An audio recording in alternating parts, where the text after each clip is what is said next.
ఈరోజు కథ భోగి పండుగ. చలిచలిగా ఉన్న ఉదయం ఇంటి ముందు పెద్ద మంట. ఆద్య ఆశ్చర్యంగా, అమ్మా, తాతగారు ఇంట్లో పాత పాతవి అన్ని మంటలో వేసేస్తున్నారేంటి, ఎందుకమ్మా అని అడుగుతుంది. ఇవాళ భోగి పండుగ కదా బంగారం, అందుకు. భోగి అంటే ఏంటమ్మా?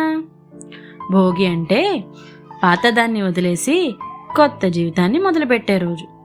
పాత బొమ్మలు, పాత పనికిరాని వస్తువులు, చెడు అలవాట్లు, కోపం, అలసట ఇవన్నీ మంటలో వేసేసి మంచి మాటలు, మంచి పనులు మాత్రమే మనతో ఉంచుకోవాలని.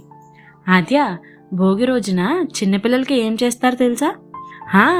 నాకు తెలుసు, భోగి పండ్లు వేస్తారు కదమ్మా. అవును తల్లి, చెరుకు, రేగిపళ్ళు, పూలు, నాణాలు ఇవన్నీ పిల్లల మీద వేసి ఆరోగ్యం, ఆనందం, దీర్ఘాయుష్యు కోరుకుంటారు. అలాగే భోగి అనేది రైతులకు చాలా ముఖ్యమైన పండుగ. పంటలు ఇంటికి వచ్చాయంటే భూమికి, సూర్యుడికి కృతజ్ఞత చెప్పే రోజు. ఆద్య, పాత తప్పులన్నీ వదిలేసి మంచి అలవాట్లు నేర్చుకుని అందరితో ప్రేమగా ఉండాలి తల్లి. నేను మంచి పిల్లని అయిపోయానమ్మా. అందరికీ భోగి పండుగ శుభాకాంక్షలు.